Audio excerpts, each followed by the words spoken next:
नमस्कार, मैं हूं हेमेंद्र शर्मा और आप देख रहे हैं एमपी राउंड अप। पीएफआई यानी पॉपुलर फ्रंट ऑफ इंडिया के ऊपर केंद्रीय गृह मंत्रालय ने 5 साल का प्रतिबंध लगा दिया है। पीएफआई के ऊपर आरोप है कि उनके आतंकी संगठनों से संबंध हैं और वो देश विरोधी गतिविधियों में शामिल हैं। केंद्रीय सरकार की इस कार्रवाई से पहले मध्य प्रदेश में भी एनआईए और एटीएस ने मिलकर पीएफआई के दफ्तरों पर छापामारी की और उनके कई कार्यकर्ताओं और नेताओं को हिरासत में लिया। इसी तरह की कार्रवाई देश के कई अन्य हिस्सों में भी हुई, लेकिन अब आवाज उठ रही है कि जिस तरह की कार्रवाई पीएफआई के खिलाफ की गई है, उसी तरह की कार्रवाई आरएसएस यानी राष्ट्रीय स्वयंसेवक संघ के खिलाफ भी होनी चाहिए। ये आवाज मध्य प्रदेश के एक पूर्व मुख्यमंत्री दिग्विजय सिंह ने भी उठाई है और मध्य प्रदेश के ही एक और पूर्व मुख्यमंत्री कमलनाथ ने कहा है कि यदि पीएफआई के आतंकी संगठनों से संबंध है तो इसके सबूत होने चाहिए और ये सबूत बनावटी नहीं होने चाहिए। तो सवाल ये है कि ये जो कंपैरिजन आरएसएस और पीएफआई के बीच किया जा रहा है, क्या ये सही है? और दूसरा सवाल ये जो कमलनाथ ने भी उठाया है कि यदि पीएफआई के आतंकी संगठनों से संबंध है, क्या उसके सबूत असली हैं या बनावटी हैं? और यदि असली हैं तो इतने लंबे समय तक केंद्रीय सरकार ने क्यों कोई एक्शन नहीं लिया? इन तमाम सवालों पर आज हम बात करेंगे सीनियर जर्नलिस्ट अरुण दीक्षित से, लेकिन उससे पहले एक नजर प्रदेश की बाकी अहम खबरों पर। केंद्रीय सरकार द्वारा पीएफआई पर प्रतिबंध लगाए जाने के बाद इंदौर और उज्जैन में इस संस्था के दफ्तरों को सील कर दिया गया है। पुलिस के मुताबिक पीएफआई के सभी कार्यकर्ताओं की सूची बनाई जा रही है और उनकी गतिविधियों की भी मॉनिटरिंग की जा रही है।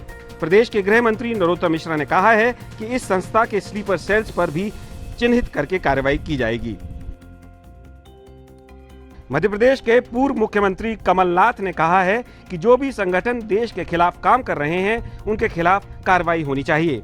उन्होंने मांग की कि कार्रवाई करते वक्त सरकार की मनमानी नहीं होनी चाहिए और जिनके खिलाफ सबूत मौजूद हैं उनके खिलाफ कार्रवाई होनी चाहिए।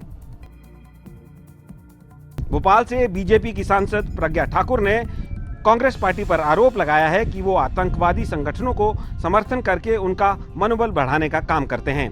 प्रज्ञा ठाकुर ने यह भी कहा है कि यदि पीएफआई के लोग नहीं सुधरे तो उनके ऊपर आजीवन प्रतिबंध भी लगाया जा सकता है। और अब बात पीएफआई और आरएसएस के बीच हो रहे कंपैरिजन की, और इस पर बात करने के लिए हमारे साथ मौजूद हैं सीनियर जर्नलिस्ट अरुण दीक्षित जी। सर, आपका स्वागत है। सर, सबसे पहले तो किस हद तक ये सही है इन दोनों ऑर्गेनाइजेशंस के बीच कंपैरिजन करना? देखिए, पीएफआई का दावा है कि वो उसी तरह का देशभक्त संगठन है जिस तरह की आरएसएस है और उसने साउथ से शुरू किया था। आपको थोड़ा सा पीछे ले चलेंगे, 2010 में पीएफआई इमर्ज कर रहा था और पहली बड़ी घटना हुई थी एर्नाकुलम जिले में। एक प्रोफेसर टीके जोसेफ का इन्होंने हाथ काटा था। 4 जुलाई 2010 की वो घटना है। उसका बायां हाथ इसलिए काट दिया गया था कि उस व्यक्ति ने कोई टिप्पणी की थी मोहम्मद साहब के खिलाफ, इनको ऐसा लगता है। उसके बाद में 2015 में इनके 13 लोगों को उसमें सजा हुई थी। तब ये हुआ था कि इनका ये दावा था कि हम उसी तरह के देशभक्त हैं जैसे कि आरएसएस है।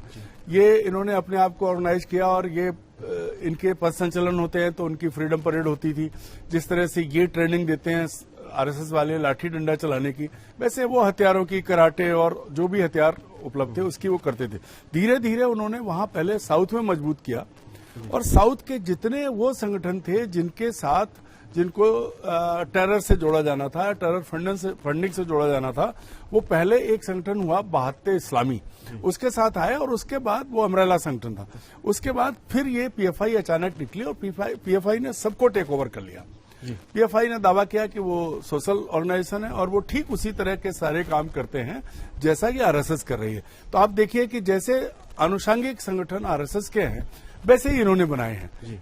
कार्यशैली दोनों की एक है, लेकिन थोड़े ज्यादा आक्रामक और ज्यादा जिसको कहे घातक बने ये, क्योंकि इनकी स्पीड ज्यादा रही है। आखिर आरएसएस पुरानी है, उसकी बराबरी करने के लिए इन्होंने हरचंद कोशिश की है। सर, दिग्विजय सिंह जो मध्य प्रदेश के पूर्व मुख्यमंत्री हैं, उन्होंने कहा कि भाई आरएसएस के खिलाफ भी कार्रवाई होनी चाहिए। तो क्या ये डिमांड उचित है? मतलब क्या आरएसएस इस तरह की गतिविधियों में संलिप्त है? नहीं, ये तो दिग्विजय सिंह का नजरिया है। आपको बता दें, जब वो मुख्यमंत्री थे तब भी यहाँ उन्होंने आरएसएस में इसी तरह के आरोप लगाए थे, प्रेस कॉन्फ्रेंस लेके कहा था कि आरएसएस बम बनाती है। एक घटना भी हुई थी जिसमें देसी बम बनाते हुए विस्फोट हो मिले भी गया। थे सर बम। तो वो मामला हुआ था, तब उन्होंने कहा था और वो लगातार कहते रहे। दिग्विजय सिंह का ये अपना स्टैंड है और पॉलिटिकली वो करेक्ट भी होंगे क्योंकि वो कांग्रेस में है और भाजपा का विरोध करते हैं। देश के कई हिस्सों में सर, न केवल दिग्विजय सिंह बल्कि कई लोगों ने देश के अन्य हिस्सों में इस तरह की डिमांड की है कि भाई आरएसएस के खिलाफ भी इसी तरह की कार्रवाई होनी चाहिए क्योंकि इसी तरह की गतिविधियों में वो भी संलिप्त हैं। हेमंत जी, अगर देश के संविधान के हिसाब से चलें तो कट्टरवाद चाहे वो 80% का हो चाहे वो 20% का हो, जिस 80-20 में आज हम आ गए हैं वो दोनों तरफ गलत है।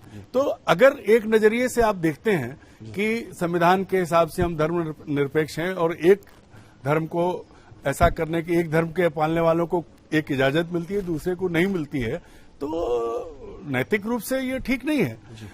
अगर अपराधी हैं आप प्रूव करिए, आप कानून आपके पास है। मैं लगातार ये बात कहता हूं कि अगर कोई टेररिस्ट है तो आपका कानून उसको पहले क्यों नहीं सजा दे पाता है? किसकी गलती है और कहां गलती है? सर, इसी से जुड़ा मेरा अगला सवाल है क्योंकि ये कमलनाथ ने भी उठाया कि ये जो आरोप लग रहा है पीएफआई के ऊपर कि इनके आतंकवादी संगठनों से संबंध है, अगर ये संबंध है तो इसके सबूत होने चाहिए और ये सबूत बनावटी नहीं होने चाहिए, कोट अनकोट उन्होंने कहा है। देखिए, कमलनाथ जो कह रहे हैं, मैं आपको और पीछे ले चलता हूं।